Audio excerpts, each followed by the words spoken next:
Tomorrow,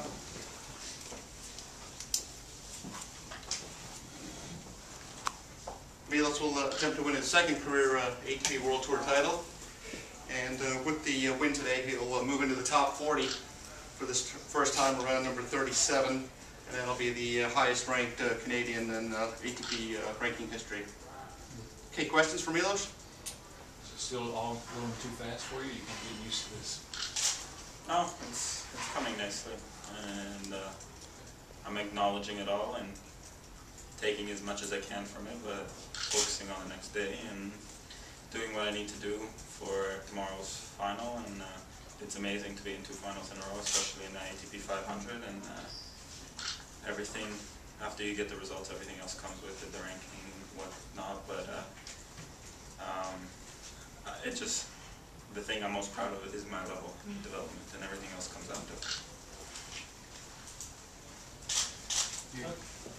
You're getting weary at all? I mean, it's, again, we talked about this a couple of days ago. It's been a whirlwind couple of weeks for you. You getting weary at all, or are you? No, it's okay, everything. I'm preparing the same way I did for the first match in San Jose. I'm preparing for the same way I did for the first match of the year. I have my routine, I stick to it, I believe in it, and I do as much as I can to win my next matches, and this is all I can ask for myself. And then if it doesn't go how I want, or if it goes how I want and I need to fix some things, I'll go out to the practice court and I'll work on these things. I'm not going to be arrogant or ignorant about it and say, oh, I don't need to work on anything else anymore. So that's far from that. There's a lot of work to be done. Physically, to be in another three-set match, how are you handling it? Well, I think I'm doing well with it. I'm handling it well. I felt it a bit there in the second set of this match, but and I managed to pull it together and play a really good third set and play at a high intensity. So there's still juice left in the tank. So I'm ready to fight, and I will until they stop. You mentioned your routine. What are some of the things that you're doing when you finish up a match to make sure you keep yourself in shape and ready for the next day? Eat right away, something nutritious, stretching, get worked on everything if I have any little tics or anything that are bothering me, anything nagging, little pain, get a massage, make sure I eat right, sleep, all the basic things anybody else would do on top of that. There is a certain Canadian theme to this tournament emerging. Is it? Are you proud of that?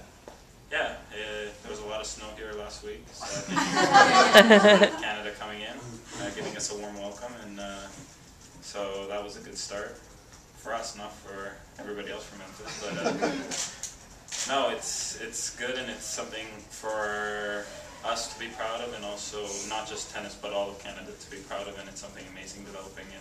And I think it's only the beginning. There's not really. It's only the first chapter of the book, let's say. Milos, last week you were eating quite a few steaks at Morton's in San Jose. What have you been eating in Memphis? Steaks, but Folks Foley, I think, and Chris Ruth. So I found other place. I asked for a Morton's around, but couldn't find one. A little maple syrup on the side too. What are your thoughts? Oh, okay. What were some of your biggest challenges today playing Mardy?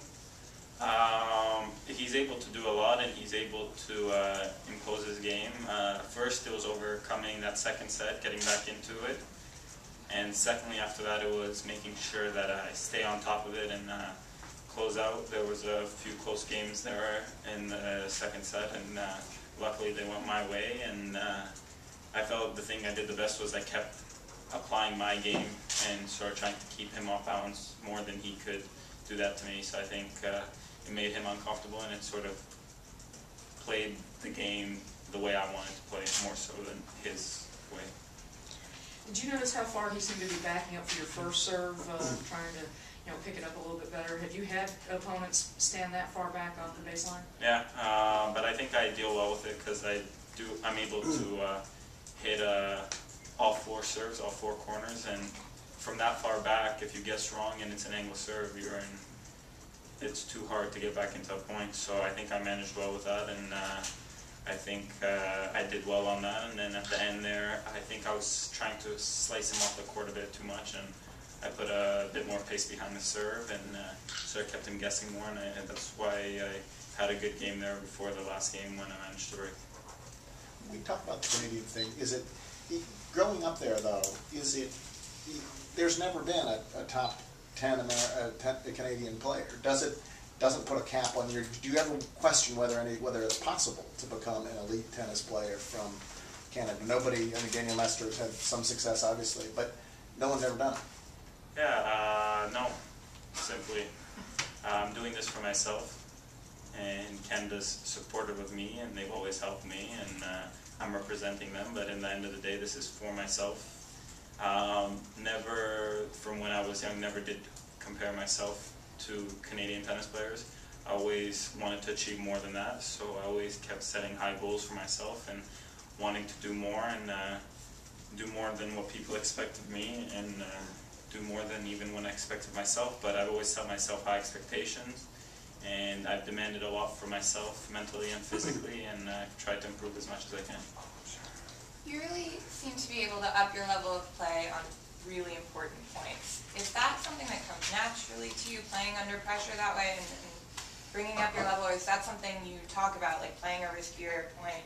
Well, the thing is, I have my sort of strengths that I try to rely on in these situations, and they've been sort of peaking for me at the right times, and it's not really something you're always going to control, and all I can do is just keep trying, and some days it's going to manage to work, some days it's not, but at the end of the day, you still got to keep fighting even if you don't convert. If you get enough chances are he'll play 1 or 2 good points, and maybe he'll play also a good point at that time, and you get unlucky, but if you keep fighting, all you do is you give yourself the best opportunity possible, and if you don't do this, there's no reason to even bother starting the point. What are your thoughts on the final on Del Potro or Raonic? I look forward to it. Both players also are going to try to impose their game. One is going to try to, Andy's going to try to dictate more with his serve and his forehand, and he's going to try to change the pace up with his backhand also, and whereas Del Potro is going to, it returns very good, and he tries to dictate more so with his forehand and backhand off both sides of the baseline, so I'll try to keep them both off on their heels and sort of not let them get into their game style and not let them dictate play, and try to control as much as I can. If you had your choice, Milos, who would you rather play, Raonic or Del Potro? I don't have my choice, so it doesn't matter. Do you travel with maple syrup? I get it, you get real maple syrup. Do you have your own supply everywhere you go, or? I might start doing that. It's working well.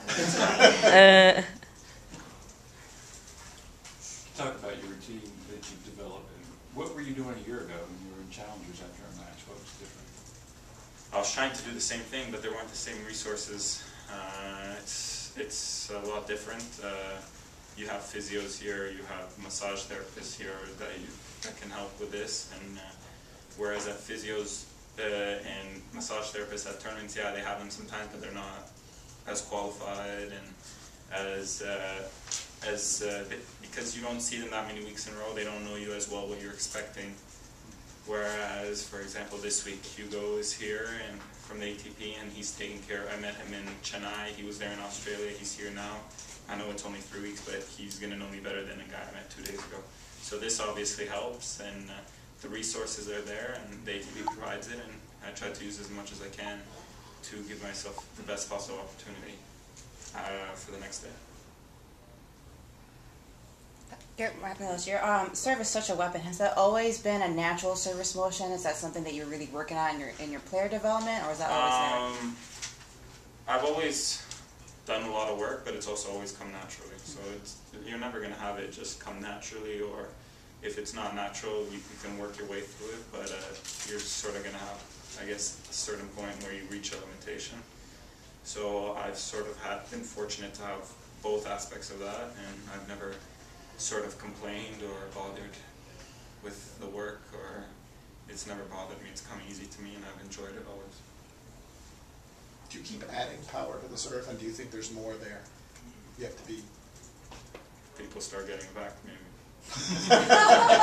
No, they do, but I think right now I'm focusing on the right things, which is the placement and the percentages, and the first ball after. If you go out there expecting for not a single ball to come back, you're going to be in trouble. Doesn't matter who you serve like. So there's more to it than just the serve and just hitting it hard. When you double faulted to lose the set, was there a certain, did you have to rally yourself a little bit? I mean, he obviously seemed like he had a little momentum at that point. What was your mindset? It's a new set, start over, fight, and sort of make him play as much as you can on his serve, and sort of try as much as you can to keep him always guessing on the serve, mix it up a bit more. I think I was getting a bit predictable there. I was relying too much on just slicing him off the court rather than sort of waiting for the ball to come back and thinking maybe to finish it with the next shot rather than just always hoping for a free point just with the serve. Okay, more questions? Milos, Mardy said that you played like a top 10 player today. Do you think that's something that you can accomplish this year? Make it to the top 10? No, this year it's tough, but I'm not going to say I can't, but it's tough, and it's not where my mindset's at. If I'm playing as a top 10 player throughout the whole year, then eventually I'll become a top 10 player. Bill? Milos, last week in San Jose, you met your idol, Pete Sampras. Do you see yourself accomplishing some of the things Pete's accomplished, and is your game similar? I hope I can accomplish some of the things. It's going to be tough to accomplish everything he's accomplished. No, but I'd be happy to accomplish some of the results, and he's had a tremendous career, and he's still part of the game, a big part of the game, even though he's not playing full time. But he still inspires many people, and he's inspired me getting to meet him. And the relevance of the game is, I think we can both dictate a lot with serve, and we both try to dictate, but I sort of have my way of doing it a bit more from the baseline, whereas he was able to come in a bit more and sort of finish more than it. I tried to incorporate that, but I don't think I can rely on that as a full-on game plan. Okay. Good luck tomorrow. Thank you.